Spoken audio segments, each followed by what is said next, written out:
Mesdames et messieurs, merci beaucoup d'être avec nous une nouvelle fois dans votre émission Entre les lignes. Eh bien, nous allons analyser comme d'habitude les questions de l'heure, les questions d'actualité. On va d'abord commencer par cette affaire de peine de mort qui continue de défrayer la chronique.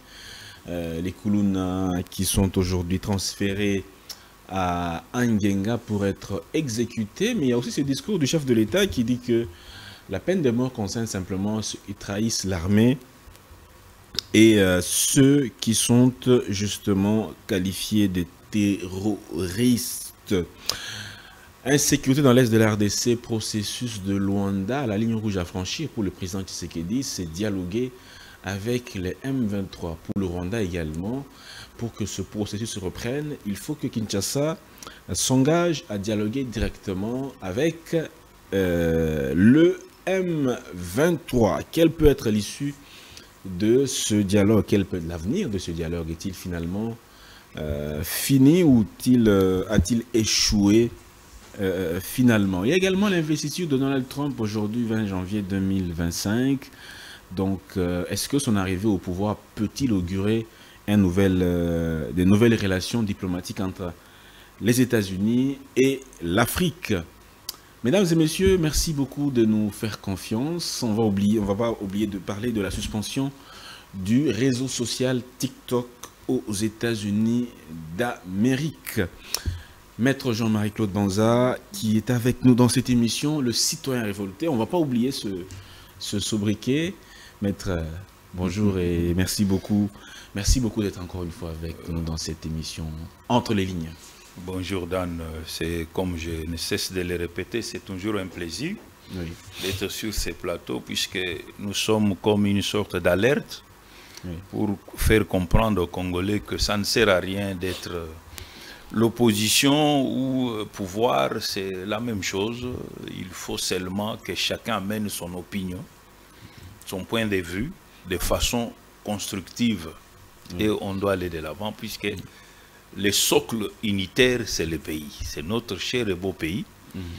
Et j'ai souvent dit, si on n'avait pas de minéraux, personne n'allait faire cas de la RDC. D'ailleurs, les puissances qui font cas de la RDC ne font même pas allusion aux Congolais, aux propriétaires. Elles font allusion aux richesses de la RDC. Donc les opposants, tout comme ceux qui sont au pouvoir, devaient se mettre en tête que sans ce qui est dans les sols et dans les sous-sols, ces pays n'allaient pas faire cas. D'ailleurs, nous qui sommes humains, on ne nous considère même pas.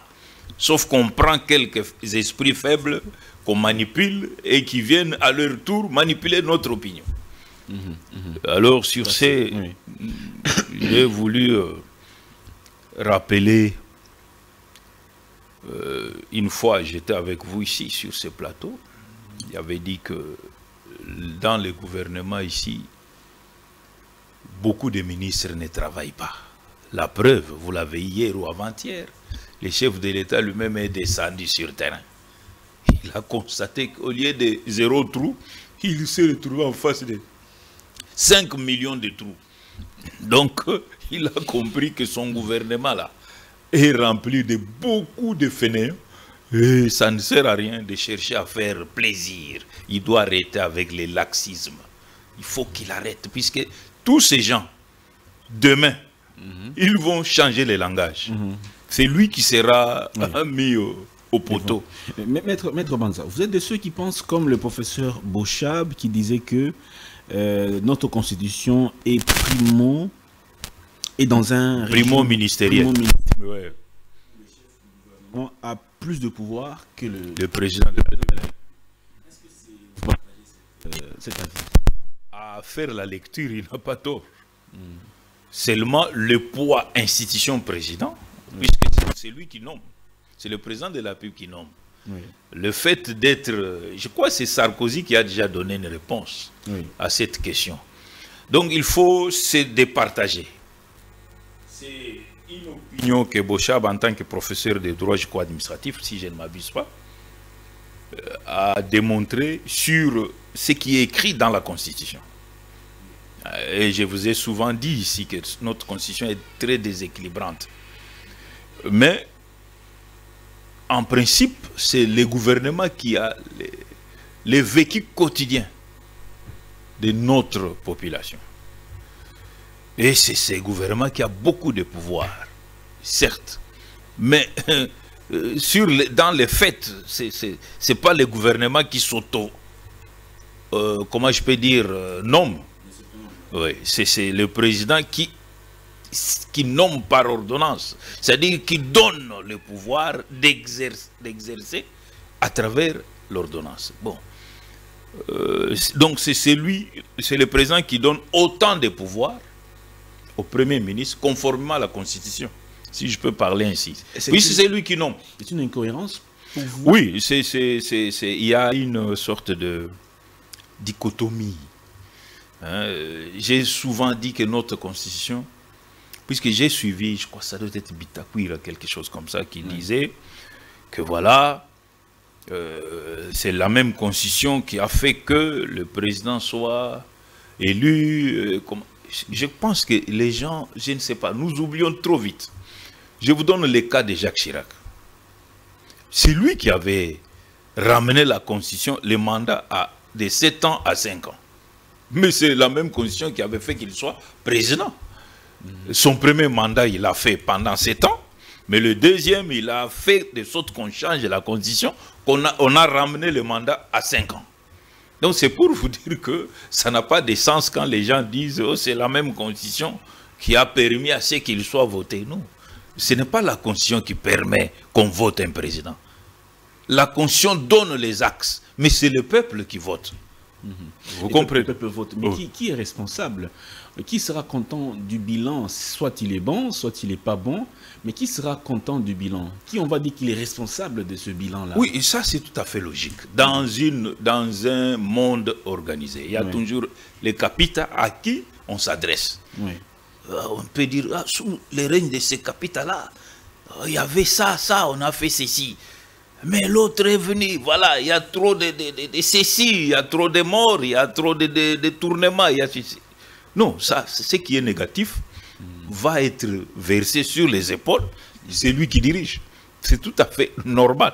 Mais avec le temps, les gens devraient aussi comprendre que eux aussi, ils sont à la base. Puisque le président de la vient d'où? Du peuple. Alors, c'est que le peuple aussi est responsable. C'est comme aujourd'hui, je vous dis souvent, comment un bourgmestre va dire qu'il n'a pas les moyens, qu'il démissionne. Comment un magistrat, oh non, on est mal payé et tout ça. Mais il démissionnait, c'est tout. Au lieu de chercher à dire non. Puisque là, quand vous faites mal le travail, vous vous détruisez vous-même. Et au même moment, les gens se rabattent sur les chefs de l'État. C'est dans notre monde, c'est comme ça. Même en France, tout le monde s'en prend à ces messieurs qui ne respectent pas les Africains, les fameux Macron. Pourquoi les gens ont tendance à voir souvent les chefs de l'État quand ça ne marche pas dans nos quartiers, sous nos avenues? Pourquoi les gens ont tendance à voir toujours les chefs de l'État? Non, c'est puisque les gens ont, surtout chez nous, ils ont la culture du fainéantisme. C'est ça la vérité. Est-ce que pour nettoyer devant sa maison, il faut attendre les chefs de l'État? Pour couper l'herbe dans sa parcelle, il faut attendre les chefs de l'État? Non. Et par ricochet aussi, les bourgmestres aussi ne font pas leur travail. Regardez nos caniveaux, est-ce que ça aussi il faut attendre les chefs de l'État? C'est un problème. Le gouverneur lui-même, il est incapable de recruter, comment on appelle les cantonniers. Il est incapable. Pour ça, comme les nôtres, il attend signer des contrats avec je ne sais quel pays pour venir rendre la ville propre. Des choses comme ça. On a vu le chef de l'État recevoir des investisseurs turcs. On a mis un communiqué de la présidence qui annonçait l'arrivée des investisseurs turcs pour balayer, nettoyer la ville de Kinshasa. Ça fait plus ou moins 3 mois. Aujourd'hui, ce n'est pas effectif. Bon, comment rendre totalement propre la ville de Kinshasa? Quelle recette, Maître Mondo? Non, pour ce qui est des investisseurs turcs, c'est le gouverneur là qui est parti les chercher, qui aurait signé, je ne précise pas. Mais bon, comme on veut montrer à tout le monde qu'on travaille, c'est comme ça qu'on les a menés auprès du chef de l'État. Les chefs étaient contents, ils croyaient que non, dès qu'ils sortent 2 jours, c'est trop, il commence déjà le travail. Ça veut dire que ça, pour moi, c'est une bêtise. Pour rendre propre, nous avons eu un certain Gekoko Moulumba ici. Est-ce qu'il a signé le contrat avec qui? Pour rendre propre, regardez ce qu'il a laissé comme trace indélébile jusqu'à aujourd'hui au niveau des Huileries. Est-ce qu'il a fallu signer un contrat avec les Turcs? Donc il y a un problème d'initiative. Nous manquons d'initiative. Malheureusement, ce sont des gens pareils qui deviennent ministres, gouverneurs, ce qui est regrettable en RDC. Donc les gens qui n'ont pour rôle que de voir, ah non, dès que je suis ministre ou gouverneur, je vais taper un immeuble de 10 niveaux. Il n'y a que ça. Mais dire que je vais laisser des traces qui vont faire parler de moi, comme quand vous allez dans les Kasaï, dès que vous citez les différents gouverneurs, ils vont vous parler d'un certain Ndembo. Il a laissé des traces. Mais les Russes ici, à part un certain Kankou, qui était du MLC, mais le reste, c'est lamentable. Donc c'est pour vous dire, tout dépend des individus, des personnes qu'on nomme. Qu'est-ce qu'elles apportent comme... Vous savez, voilà pourquoi elle m'a donné... Je félicite le chef de l'État, puisque je viens d'une tournée dans le Kasaï oriental. Je profite de l'occasion pour féliciter l'honorable Nicolas Kazadi. J'ai vu sa maison. Nicolas Kazadi, que tout le monde vilipende sur les réseaux sociaux. Et il y a un musicien qui a dit, je crois que ça doit être Kofi, ce n'est pas puisque 20 personnes disent la même chose que cela est vrai. Vous comprenez ça?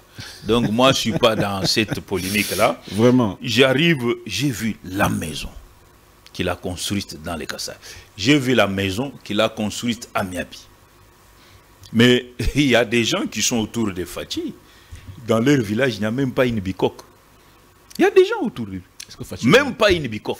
Ça va faire 6 ans. Est-ce que Fatih lui-même a déjà construit chez lui? Ne fût-ce qu'une maison? Ça, j'ai appris qu'il est en train de construire. J'ai appris. Je n'ai pas de précision, puisque je n'ai pas vu...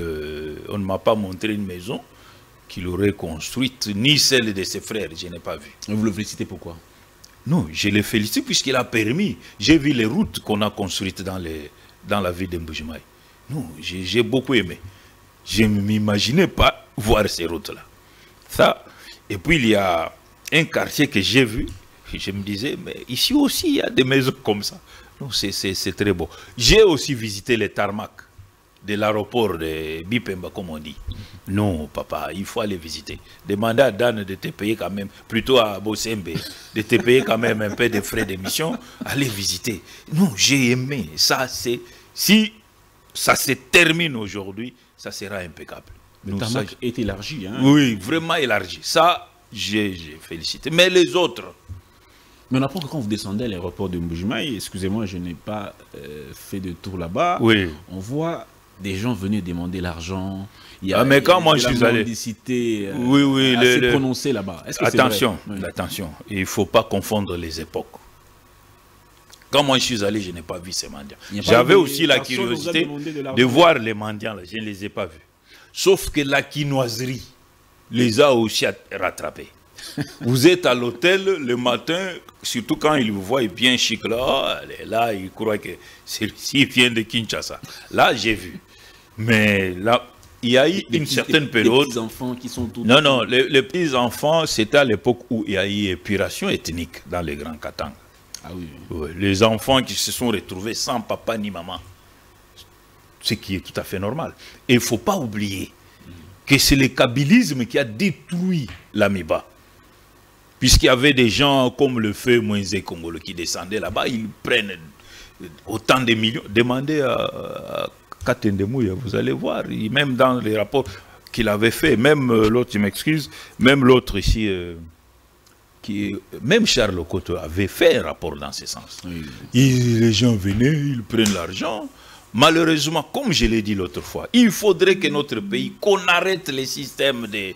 Comment on appelle ça? Les billets... Rétro-commission.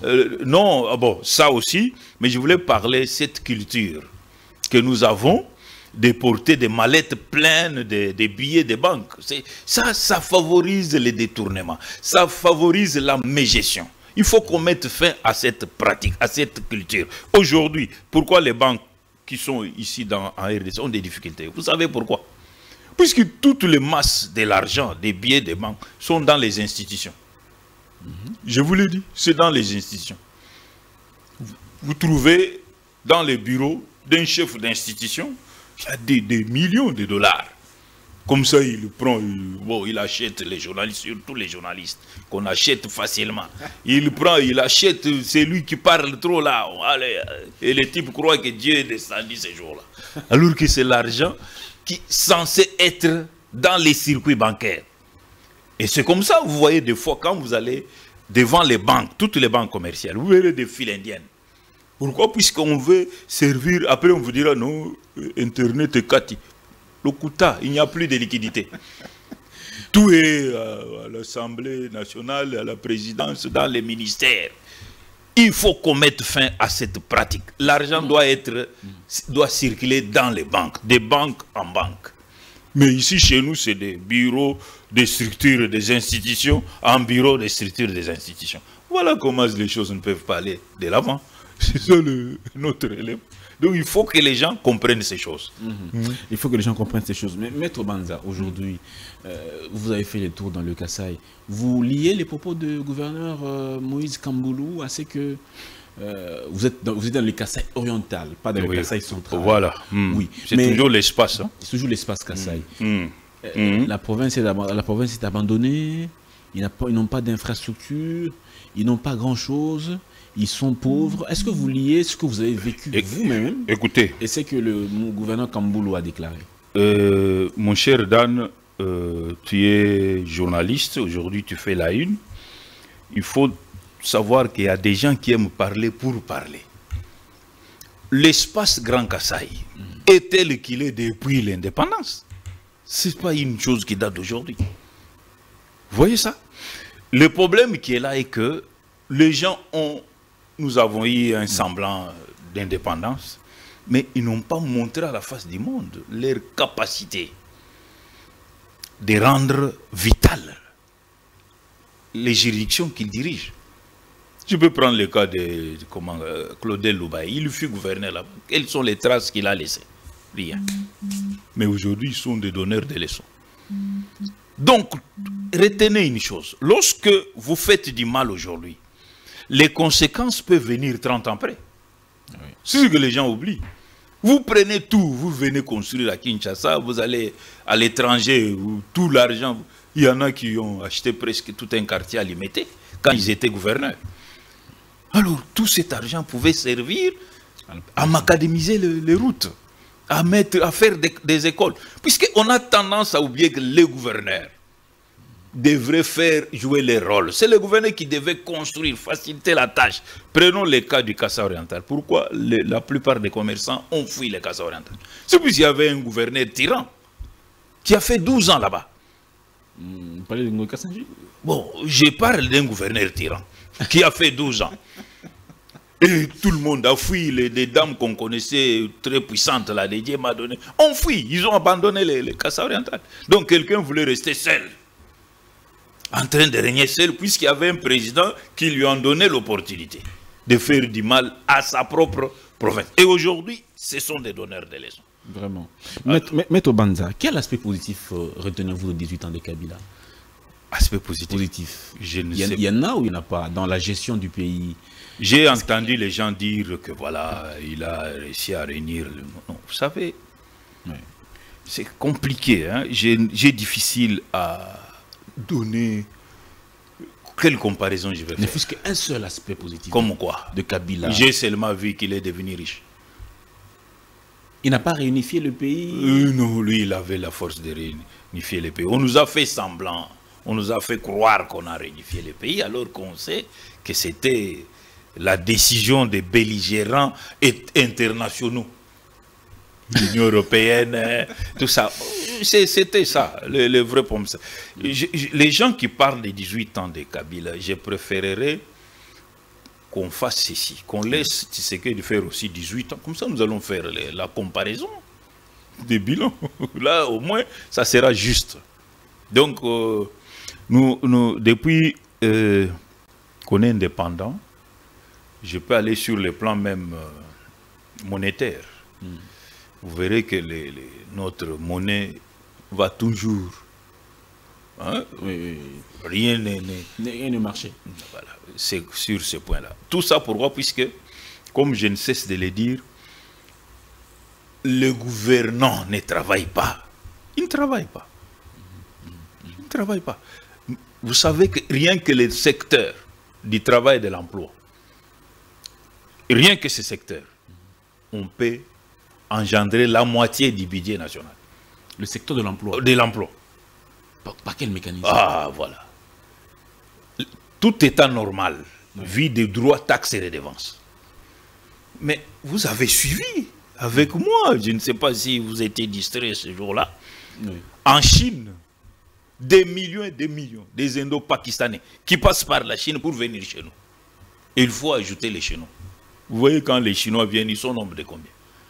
Alors, prenons, dans ce domaine, vous avez par exemple 583 $ par carte, par Chinois, travailleurs expatriés. Ça vous fait combien? Donc, chez nous, on blague trop avec les choses de l'État. C'est ce qui est dangereux. Donc, on paye à chaque Congolais 500? Non, les droits. Ah. Donc, pour obtenir l'octroi de cette carte-là, c'est 583 $. Tu vois ça? Mais il y a autant de Chinois. Il semblerait même que si vous allez à Limete, il y a des Chinois qui ne sortent que le soir. Ils ne sont pas en ordre. Vous allez à Lituri, c'est encore pire. Dans les grands Katanga. Ils sont nombreux là. Trop nombreux. Mais c'est de l'argent que nous perdons. Alors vous trouvez certaines personnalités qui les protègent. Oh, pour des raisons de sécurité. Vous savez, les Congolais, il a un problème. Là où nous perdons, après vous allez demander à ce que les chefs d'État fassent quelle magie. Il ne peut pas être partout. Voilà pourquoi, par ordonnance, il délègue les pouvoirs aux uns et aux autres. C'est pour que chacun fasse son travail. Il y a un gouvernement. Voilà. Mais que font les ministres? Rien de spécial. Voilà pourquoi vous trouvez ministre, on ne refuse pas que chacun amène son neveu, sa nièce, ceci, cela. Non. Mais que ce soit des gens compétents. Vous les amenez sur Bakomi Bitinda, c'est tout. Maître Banza, mais il faut commencer par quoi pour changer, restructurer les choses? Parce que, à vous entendre parler, on a l'impression que dans notre pays, c'est du noir. C'est du noir parce que... Mais la preuve est là. Par quoi, Maître Banza? La preuve est là. Vous avez vu les routes, les chefs de l'État marchaient dans la boue. Vous voyez que si Mouzé était à la place du président, le gouverneur, il allait recevoir des gifles sur les champs. Rien que pour voir comment dans un état normal. Donc, c'est avalisant, mon cher. Par où il faut commencer? Il faut que les chefs de l'État deviennent quand même un tout petit peu dictateurs, au sens positif. Qu'il arrête avec les laxismes. Quand il est allé sur le terrain, il a sanctionné qui? Il devait donner l'ordre. Sur les champs, arrêtez-moi ces gouverneurs. Arrêtez-moi tel. L'OVD là, c'est quoi finalement? Il y a des moments où il faut chicoter les gens. C'est pas mauvais. Vous savez, quand un bébé, quand on était petit là, dès qu'on voit la seringue, on voyait comme si le monde s'était tombé sur notre tête. Et pourtant, c'était mieux pour qu'on... Ouais. Non, à un moment donné, il faut arrêter. Un ministre qui blague, foutez-les dehors. Ils sont là, si c'est une soixantaine. Les choses semblent être... Je ne sais pas si on peut appeler ça quoi. Je vous ai donné l'exemple. Quand vous allez au niveau de l'ambassade de la Belgique, vous entrez vers chez Théodore Ngoué. Allez voir. Je ne sais pas si nous sommes humains ou bien nous venons d'où. C'est honteux. Et non loin de l'ambassade de la Belgique. Oui. Il faudrait que les chefs mettent fin au laxisme. C'est lui qui commet pas question d'être gentil là, d'aller à Toloka. On les remplace. C'est très simple. Judith Soumina Toulouka, ça fait 6 mois qu'elle est là. Qu'elle est vous savez, de son plein pouvoir. Oui, mais j'ai des soucis aussi. Des fois, je l'appuie, des fois, je m'inquiète. J'ai toujours dit, nous avons, pour la toute première fois, une première ministre. Et devait se faire Lumumba au féminin. Vous voyez ça? Bon, je ne plaisante pas, mais c'est comme ça que je vois les choses. Elle est d'une beauté remarquable. Mais devait se gêner quand elle passe pour aller à son bureau là. Il regarde la place des évolués. Les deux places. Mais c'est la brousse. Donc il fallait qu'elle contamine, que sa beauté contamine la ville de Kinshasa. Que ça puisse briller. Une maman ne peut pas supporter les immondices tout autour d'elle. La place des évolués qui était propre. Hein, ah mais voilà. Ça nous gêne ça. J'ai beaucoup aimé, vous voyez, là où il y a, là on appelait place Mandela, vous voyez ce qu'il a fait. C'est très beau, oui, mais qu'on le fasse partout là-bas, au lieu de laisser des endroits, non, c'est vilain. Donc il faut que madame soit plus sur terrain. Et au besoin même qu'elle chasse Guissaro.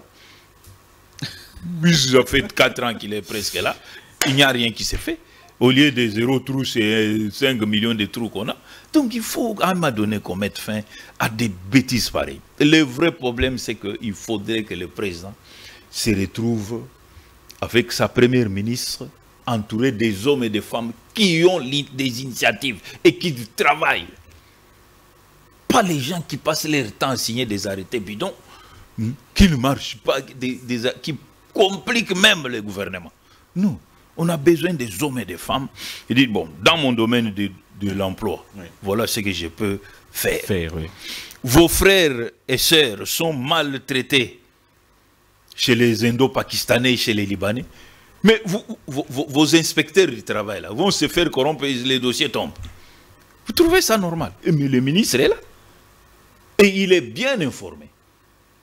Le problème, c'est quoi? À la fin de l'année, on lui envoie des cartons. Il trouve que c'est beau. C'est ça la vie. Il est venu, on nomme des ministres pour que les Libanais et les Indo leur donnent des vivres et des non-vivres. Ça, c'est très grave. Je vous avais raconté l'histoire d'un ancien ministre. Habitué à un Libanais, mais un jour, il arrive. Libanais, les travailleurs lui disent, oh, mais excellence, c'est là-bas. Les Libanais disent, oh, à Dalisusu, excellence, c'était assis à Lungwa. Libanais.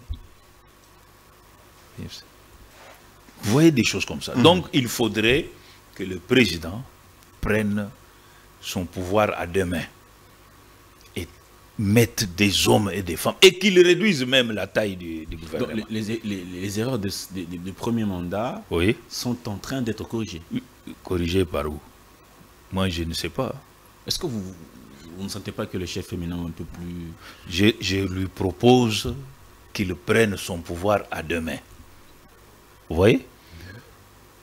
Je vous avais déjà dit une fois, le président n'avait que 2 ou 3, 4 choses à faire.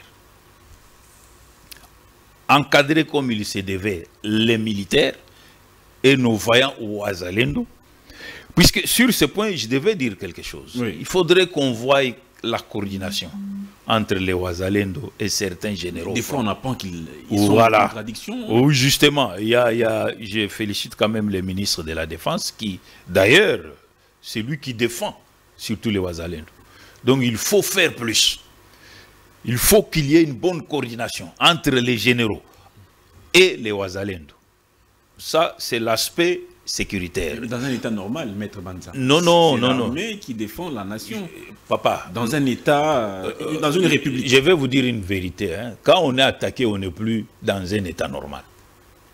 Puisqu'il y a des morts. On trouve toutes sortes de solutions. Deuxième chose, pourquoi il y a, malgré les changements au niveau de l'armée, des généraux, c'est puisque le président a commis une petite erreur tactique. C'est bien, il a changé de généraux, mais le responsable des régiments là, c'est le même dispositif. Vous avez compris ce que je vais dire? Je vous donne un cas. Le fonctionnement, c'est la même chose. Vous avez suivi l'audio qui circule contre la très distinguée première là. Et là, vous avez compris combien les Congolais sont toujours prêts à être présents quand il y a polémique. Alors que quand vous suivez ces audios, il n'y a rien de spécial. Il n'y a rien de grave là-dedans. Mais ils en font un peu. Ils oublient que nous sommes en guerre. Vous voyez ça? Et ça, j'ai toujours déploré la faiblesse de l'ANR extérieur. Je ne sais pas si cet ANR-là fonctionne réellement. D'après mes recherches, j'ai comme l'impression que c'est les mêmes dispositifs laissés par Kalev qui continuent à l'extérieur. Et c'est les mêmes dispositifs que vous avez à l'intérieur du pays. Donc le président s'est limité à nommer que les chefs. C'est tout. Mais le reste, le corps même. C'est-à-dire quand vous avez les yeux et la tête à laquelle il y a la vision, ou auquel plutôt il y a de la vision, oui. Mais les bras, les épaules, les pieds, ils sont restés les mêmes. Alors le chef d'état-major qui a été nommé en remplacement de général Christian Chiwewe, qui a été envoyé à la présidence, vous dites que ça ne portera pas de fruits. Ça peut porter des fruits. Voilà ce que je voulais dire. Vous savez, lorsque vous étudiez, votre objectif c'est de faire quoi? De terminer, si vous êtes à l'université, de terminer les 5 années et d'être licencié. Mais vous maintenant, au lieu d'évoluer, vous arrêtez d'abord, vous dites non, comme il y a par exemple le séminaire biblique, je quitte d'abord les études, je vais suivre les séminaires bibliques. Alors que les parents t'ont envoyé pour étudier. Et Dieu sait que tu es là-bas pour étudier. Vous comprenez ça? Je m'excuse. Maintenant là, l'État ne va pas vous faire cadeau. Quand vous revenez, vous reprenez. Au lieu de 5 ans, vous allez faire 7-10 ans. C'est la même chose que ce que le président fait. Là où il devait aller très vite, il agit, mais après, tellement qu'il a laissé les entrailles, les mains, les pieds, avec l'ancien dispositif. C'est ce qui fait nous avons du mal à faire vite. Au fait, la guerre, là, d'après ce que j'ai compris, il suffisait d'un bon commandement, d'une bonne coordination au niveau des régiments, des pelotons, des compagnies. Mais j'apprends que la plupart, c'est des Rwandais. Je vous dis, c'est ce que j'ai appris aussi comme tout le monde. Le fameux capitaine dont on parle là, qui a trahi, si c'est à Massi, si c'est où, c'est un rwandophone, ceux qui bisselent, ceux qui bilaient, ceux qui bilogoni. Il y a un nom là, je n'ai pas retenu. Il y a rwandophone et rwandais. Nous, c'est la même sauce, papa. Ce n'est qu'un. Parce qu'il y a des. Il y a des Congolais qui trahissent, mais au nom du Rwanda. Donc le vrai problème, c'est quoi? Le président devait aller recourir aux gens. Nous avons de très bons techniciens d'état-major au camp Badiading, qu'on est en train de faire mourir à petit feu. Puisqu'ils ne foutent absolument. Ils sont devenus jardiniers, ils sont devenus maçons, alors qu'ils ont été formés. Mais c'est non loin de chez moi, papa. Ils sont devenus maçons. Ces gens-là, l'État a dépensé de l'argent. Voilà les gens qu'il fallait. Vous savez quand les traites, les généraux traitent, comme nous l'avons tous appris, occasionnaient les repris stratégiques. Mais c'était pour implanter les Rwandais. Et aujourd'hui, partout là, vous voyez, les généraux peuvent être patriotes, mais ils commandent des Rwandais qui font semblant d'avancer après un temps. Babeti, point virgule. Ça, c'était une erreur tactique du chef de l'État. Donc, 6 ans après, l'armée est toujours infiltrée. Infiltrée. Il n'y a personne qui peut me contredire là-dessus. Puisqu'on a changé juste les têtes du train, mais les wagons sont restés. Mais comment vous avez gagné la guerre avec une armée comme ça? Oui, ce que nous disons ici, c'est une façon de faire gagner la guerre. Puisque là, les chefs ont alerté, ils disent, ah, j'ai fait une erreur ici, donc il faut changer. Voilà pourquoi vous êtes là. Maître Banza, merci beaucoup. Mais la problématique de Wazalendo. Oui. Parfois, il y a des informations qui nous parviennent, selon lesquelles les Wazalendo, parfois, ils sont en conflit avec le commandement militaire des FARDC. Oui. C'est ce que je viens de vous dire. Voilà pourquoi il faut revoir la coordination. La coordination. Entre les Wazalendo et le... Puisque les munitions viennent de FARDC. Oui. Mais par caprice, un général peut refuser de donner. Ou il donne l'ordre, mais le capitaine ou le lieutenant qui gère la logistique, tu Tu vois, entre-temps, les rebelles profitent de ça. Et quand ils font ça, les rebelles sont déjà informés. Vous voyez ça? C'est très grave. C'est dangereux. Donc il faut que les chefs...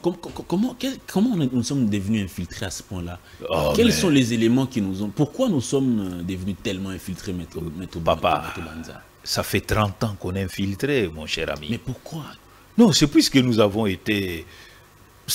L'infiltration n'a pas commencé aujourd'hui. Ça a commencé quand Mobutu, je l'ai souvent dit, nous a nommé un directeur de cabinet rwandais.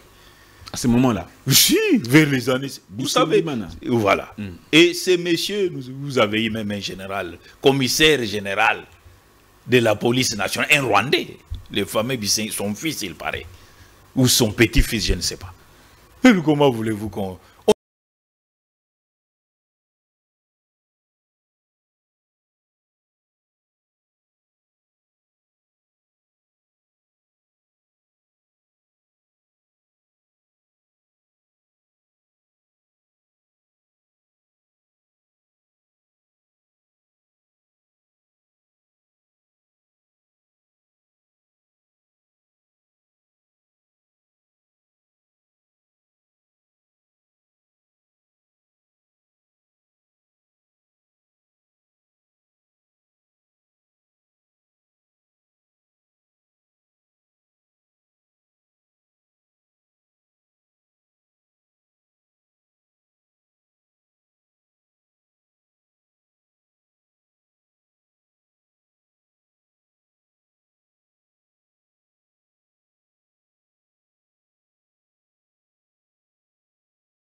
En 1994. Ils ont profité avec trop de justificatifs pour nous pénétrer. Et quand on arrive avec les fameux CNDP que abusivement vous appelez M23, vous avez signé vous-même, nos autorités de l'époque ont signé même des accords acceptant 43% de ces gens-là dans notre armée, les acceptant de rester qu'à l'Est et au sein de notre armée. Mais allez au Rwanda, là-bas, vous ne trouverez aucun Congolais dans l'armée. Mais nous, c'est votre histoire de Sun City qui est aussi à la base de tout ça. Donc la suite est celle-là. Donc on a été infiltré dans tous les sens. Maître, parlons du processus de Luanda. Pour qu'il reprenne, au Rwanda, il faut que le gouvernement congolais accepte de négocier directement avec les M23. Et pour Kinshasa, il n'est pas question de négocier avec les M23. Quel avenir donnez-vous à ce processus, Maître Banza? Est-ce qu'il peut encore reprendre? Vous pensez aussi à ces processus-là? C'était une histoire montée par l'Union européenne et la bande à Biden. Leur objectif était à tout prix réinfiltrer davantage les FRDC. C'est ça le vrai problème. Je crois que la position du chef de l'État est la meilleure. Il ne faudrait pas qu'on revienne encore à ces processus. Continuons avec la suite des événements sur terre. Il n'y a rien à espérer. Je vous ai dit l'autre fois, les Rwandais pouvaient signer un accord aujourd'hui. 2 heures après, ils changent. Puisque l'objectif du Rwanda actuellement, c'est de pomper davantage nos minéraux. Vous voyez ça? Je viens de me rappeler d'une chose. J'ai suivi une vieille audio, ou une vidéo plutôt, de Feu Abiyarimana. Je ne sais pas si... Oui, je l'ai vu. Envoyé ça. Je l'ai vu, oui. Voilà.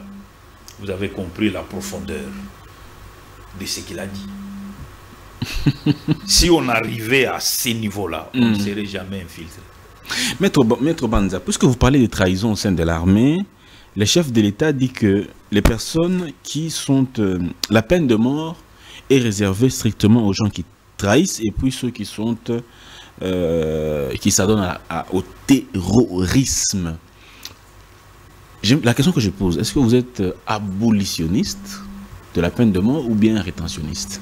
Je voulais être juste. Je veux qu'il y ait la justice. Puisque j'ai suivi, je crois, un journaliste là qui a dit, qui condamne Mutamba. Vous voyez d'ailleurs, le président a parlé de terrorisme. Les Koulouna là, qui sont-ils? Ça dépend de la façon dont vous les qualifiez. Puisque les juges peuvent dire non, ce sont des terroristes. Vous allez, quel est les qualificatifs qu'on peut donner aux colons? Quand un ministre dit aux gens qui ne sont pas condamnés, il leur dit faites votre prière car vous serez exécutés. Je dois vous demander une chose. Hein. Nous devons apprendre à être sages. Vous comprenez ça? Il y a certains termes qu'on utilise pour pousser les gens à renoncer. Moutamba n'est pas un profane, il sait ce qu'il dit. Mais vous venez avec vos histoires des droits de l'homme, vous racontez des histoires, et c'est comme ça que vous entêtez ces gens.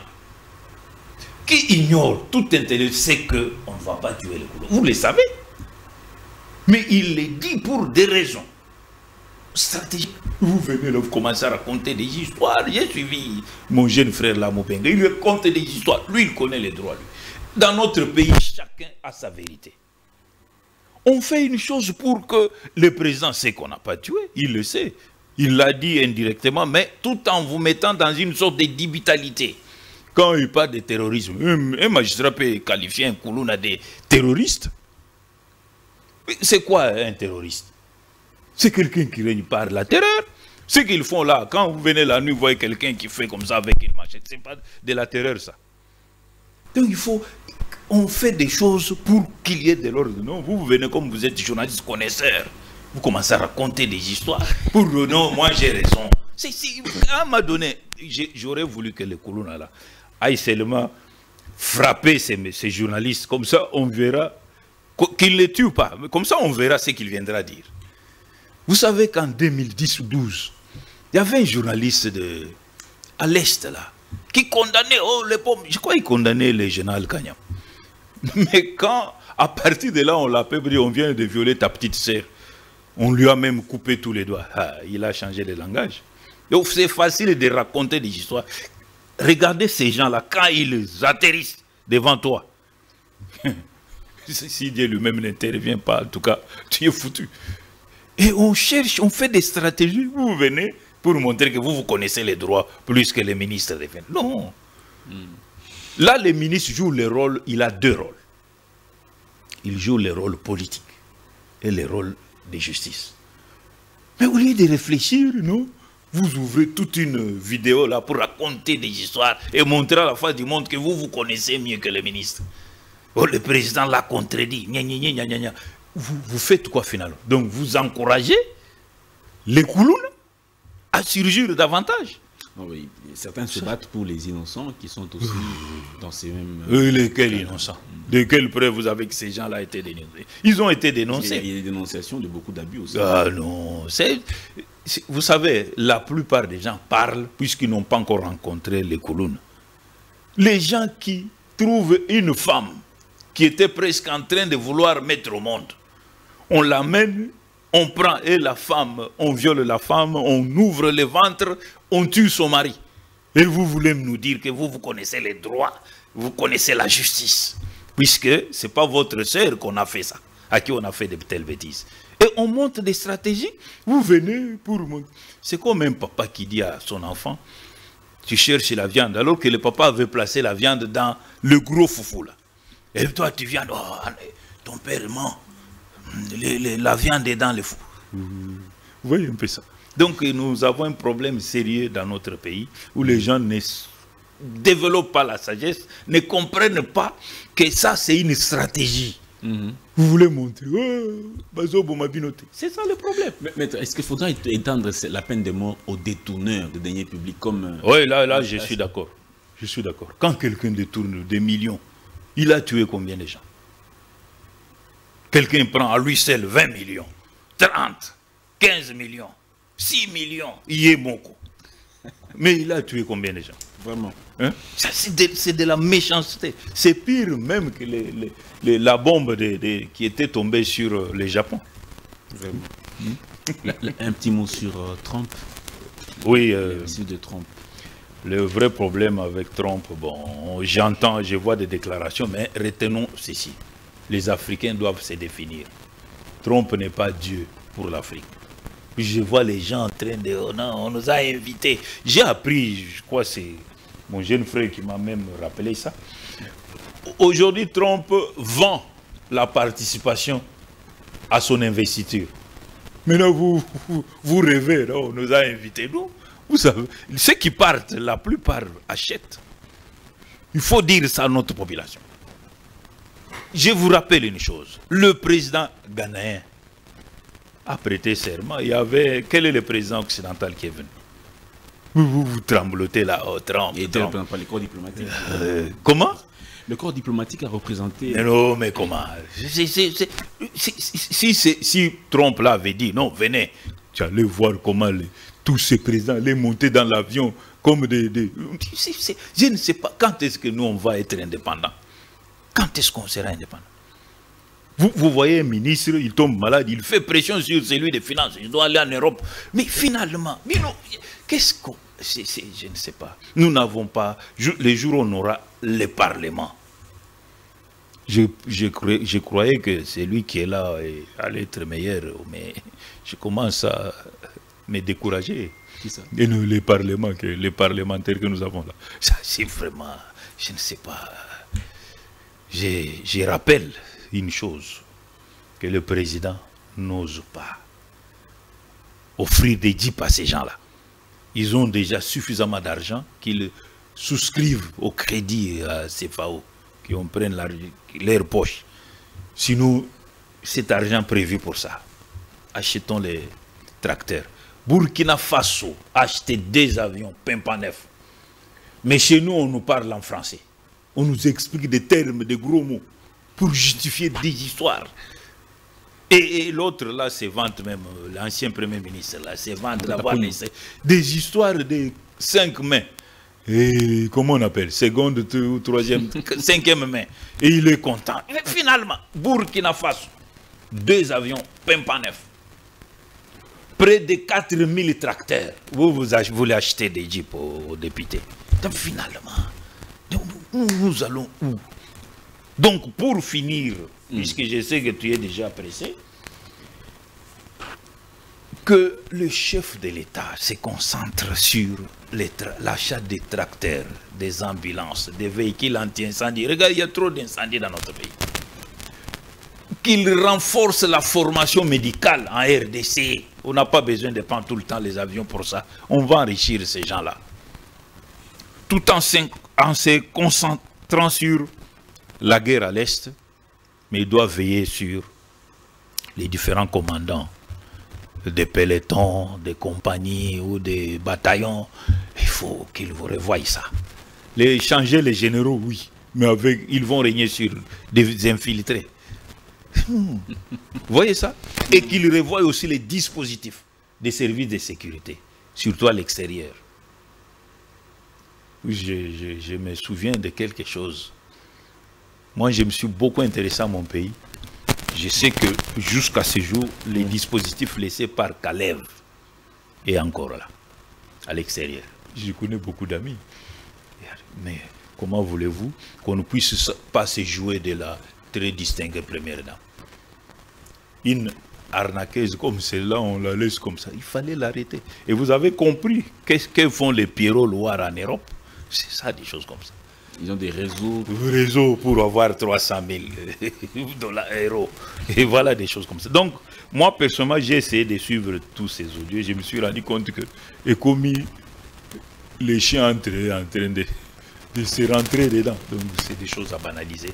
Il n'y a rien de fatal là-dedans. Il n'y a rien de fatal dedans, Maître Banza. Merci beaucoup.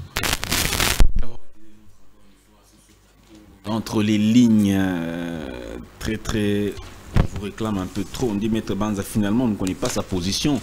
Il est de quelle obédience? Il est de l'Union sacrée ou il est de l'opposition? Moi, je suis de l'obédience congolaise. Je suis congolais. Voilà pourquoi je donne conseil aux opposants.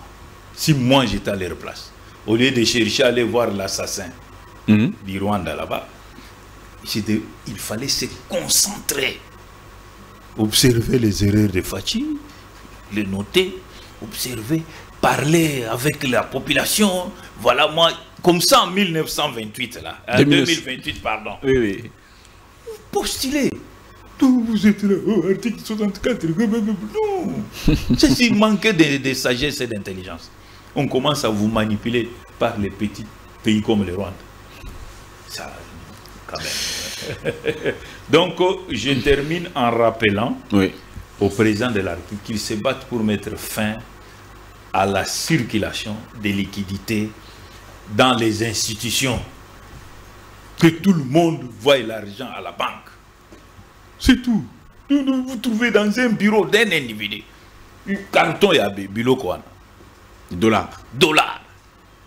Et il suffit, il fait seulement comme ça. Son neveu ou son petit frère propre a une brique. Surtout si vous allez là avec les calculs. Là, mais vous avez l'argent. Vous voyez des choses comme ça. Non, il faut qu'on mette fin à ça. Qu'on mette fin à la circulation des liquidités dans les structures institutionnelles. D'accord, Maître Banza, merci beaucoup d'avoir été de nôtres, les citoyens révoltés. Merci à l'équipe qui m'a accompagné, merci à Christin Mbouka, merci à Divine Kitoko pour le maquillage, merci également à M. Henri Chimbalanga pour la réalisation de l'émission. Merci à vous tous qui nous suivez de par le monde. On vous dit au revoir et à très bientôt. Merci.